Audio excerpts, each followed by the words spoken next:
एक अच्छा Europass CV बनाना बहुत आसान काम है, but trust me I have seen more than 100 CVs और सब में I see the same mistakes again and again. I had to make this video. ये वीडियो मुझे बनाना पड़ा क्योंकि आप डिजिटल स्किल्स में इंटरनेट सर्फिंग नहीं लिख सकते। You can not write about your experience with Google Drive, this doesn't works, that's why we had to bring this video. हम इसमें 8 से 9 ऐसे पॉइंटर्स पे बात करेंगे जो आपके लिए जानना बहुत जरूरी है।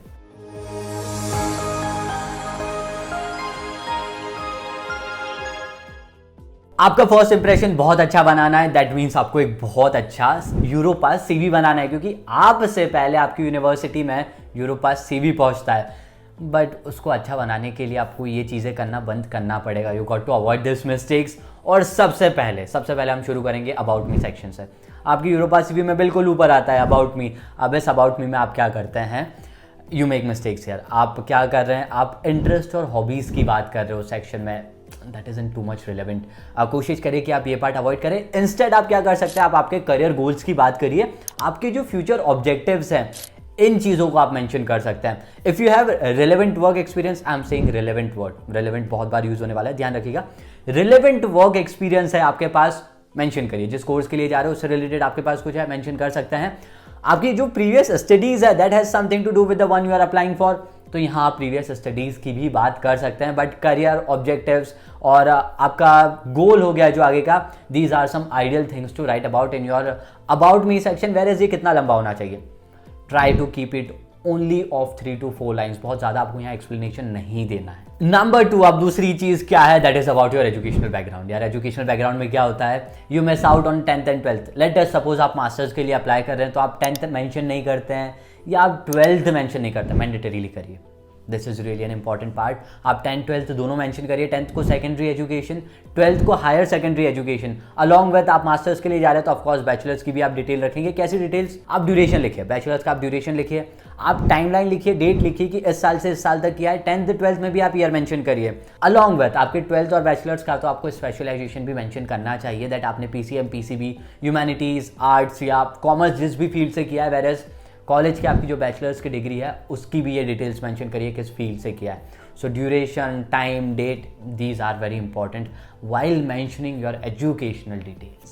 Now the next is very very very important. आप किसी भी कंट्री में जा रहे हो तो फॉरेन लैंग्वेज, अब यहाँ पे आप इंग्लिश की भी बात करेंगे, मदर टंग की भी बात करेंगे।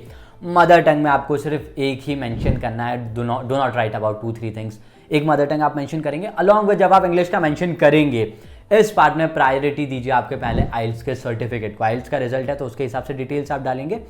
इन case if you do not have aisles, आपको क्या करना है, आपको या तो आपकी 5 कैटेगरीज होती है आइल्स के रिजल्ट में, एंड सिमिलरली आपकी यूरोपास सीवी में भी 5 कैटेगरीज है लैंग्वेज को लेकर। सो इंग्लिश में जब वो 5 कैटेगरीज आप फिल आउट करेंगे तब आपको B2 यूज करना है या तो फिर C1 यूज करना है। Right about this only, B2 C1 ऐसा मिक्स करके आप चलाइए। Do not right B2 in all the categories या C1 ओके।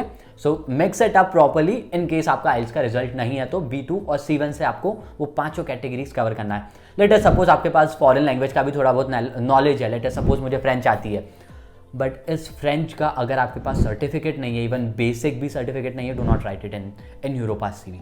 आपके पास कोई सर्टिफिकेट है, कोई सर्टिफिकेशन है उस लैंग्वेज का, फॉरेन लैंग्वेज का, then only write about that language in your Europass CV. अब अगला जो पॉइंटर है that is very simple, I must say, hobbies और इंटरेस्ट की बात कर रहे हैं। अब आप इसमें क्या ही बातें होगी करने को। द फैक्ट हियर इज कि कोशिश करिए कि आप रिलेवेंट जो चीज़ें हैं वही लिखें। रिलेवेंट अगर कोई आपकी कोई ऐसी हॉबी है, कोई इंटरेस्ट है जो कोर्स के लिए आप जा रहे हैं उससे कुछ रिलेवेंसी है उसका, please write about it. Whereas jogging, listening to music, cycling और ये ऐसी चीज़ों को अवॉइड करिए। Listening to music, this doesn't works in your Europass CV, वो प्रोफेशनल नहीं लगता है। So avoid this things. Instead कुछ रिलेवेंट और सेंसिबल बातें लिखें in terms of your hobbies and interest too. Now the next pointer here is of work experience. Let us say you have work experience, mention करिए। किस तरह से mention करेंगे आप, जब सबसे पहली गलती बच्चे यहाँ क्या करते हैं, that in the section of employer name वो खुद का नाम लिख देते हैं। Employer name means someone who is hiring you, whereas employee name means the one who is applying. मैं employee हूँ और आप मुझे जॉब दे रहे हैं, that means you are my employer. So keep this difference, ये ध्यान रखिएगा, यहाँ confusion होता है स्टूडेंट्स को। Along with जो आपका जॉब का टाइटल है, जो आप जॉब के बारे में लिख रहे हैं ना, जॉब का डिस्क्रिप्शन भी लिखिए, थोड़ा सा आपका डिफाइन करिए दैट उस जॉब में आपने क्या सीखा है, what your work has been. So ये भी थोड़ा आप डिस्कस कर सकते हैं।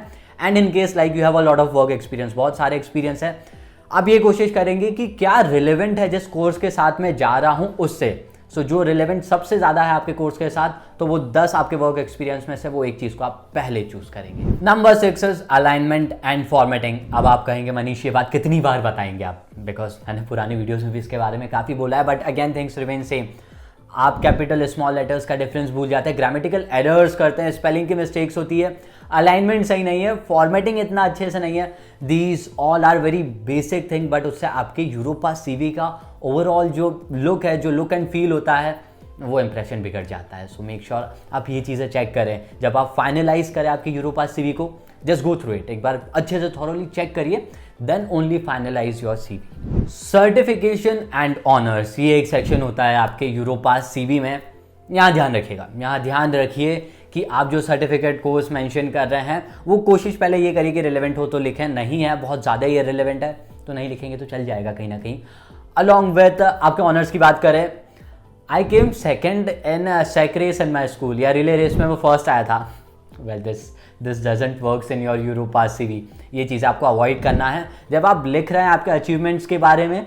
सो कोशिश करिए कि वो सेंसिबल चीज़ें हों, वो रिलेवेंट हो आपके बैकग्राउंड से, because you cannot write about that you won a relay race in your school. ये this is not a right way to do it. So कोशिश यही करिए कि रिलेवेंसी पे आप काम करें और ऐसे कुछ सेंसिबल पॉइंट्स लिखें which really makes up a good impression of yours in front of the person who is looking at your Europass CV. अब next is about digital skills. I am really good at internet surfing, Google Drive. You sure? You cannot write things like this in your digital skills. आपको digital skills में ये नहीं लिखना है। Even if you know about Microsoft, चलिए this is also a really good point. आपको Microsoft Excel, Word और ये सब यूज़ करना आता है, Microsoft पैकेज करके आता है, आप उसमें लिख सकते हैं as a digital skill. Whereas digital skill में आप internet surfing, Google Drive, Instagram, Facebook, LinkedIn, this doesn't comes under your digital skills. Digital skills में नहीं आता है। इंस्टेड डिजिटल मार्केटिंग हो गया आपका, then maybe data analytics हो गया, these are some digital skills. Maybe आपको कोई प्रोग्रामिंग लैंग्वेज आती होगी, C++, Python, Java, PHP, these are the digital skills. ये मेंशन करना है आपको। इन केस आपके पास डिजिटल स्किल्स में ज़्यादा मेंशन करने को नहीं है, go out on free websites. यार बहुत सारी फ्री वेबसाइट्स है, कॉर्सेरा हो गया, गूगल का खुद का अपना डिजिटल गैराज करके एक प्लेटफॉर्म आता है, where they provide you free certificate courses. UpGrad का एक आता है, go out for free courses, वो फ्री कोर्सेज करिए, सर्टिफिकेट अर्न करिए and write those things in your resume. फिर आप डिजिटल मार्केटिंग कर सकते हैं। आप बेसिक जावा हो गया, बेसिक C++ हो गया, ये सारी प्रोग्रामिंग लैंग्वेजेस सीख के ये चीज़ें आप आपके यूरोपास सीवी में ज़रूर मेंशन कर सकते हैं। And avoid, really avoid marking your soft skills into it. Creativity, innovation या communication skills, this will not come in your digital skills, remember this. Last but not the least, अब वो है volunteer वाला एक point आता है। उसमें volunteer में आप क्या लिखेंगे? आपने कोई सोशल वर्क में किया है, कुछ आपके कोई कम्युनिटी प्रोजेक्ट्स हो गए, इसमें पार्टिसिपेट किया है, इवेंट्स में कोऑर्डिनेट किया है आपने, कॉलेज हो गया, स्कूल्स में हो गए आपके इवेंट्स, ये सब चीज़ आप एज अ वॉलंटियर जो आपने जितने भी ये इवेंट्स करवाए जो भी है ये आप मेंशन कर सकते हैं। And if it is relevant तो बिल्कुल मेंशन करिए, इवन इफ थोड़ा इररिलेवेंट है, but if you want to write something in volunteer part, ये चीज़ें आप मेंशन कर सकते हैं, because this will eventually add as a good pointer कि आपने अदर देन वर्क भी कुछ अच्छा किया है आपके overall in this previous years में। So yes, this is a good pointer. So yes, this was all in this video. बहुत सारी हमने बातें करी है, we have talked on 9 pointers. अब आपको अभी भी कुछ डाउट है, ये कमेंट सेक्शन बिल्कुल खुला हुआ है, let us know in the comment section, we will bring up the solution for you. For more such informative content check out our channel first और सब्सक्राइब करिए और ऐसे वीडियोस के लिए बने रहिए हमारे चैनल के साथ। And yes, thanks for watching.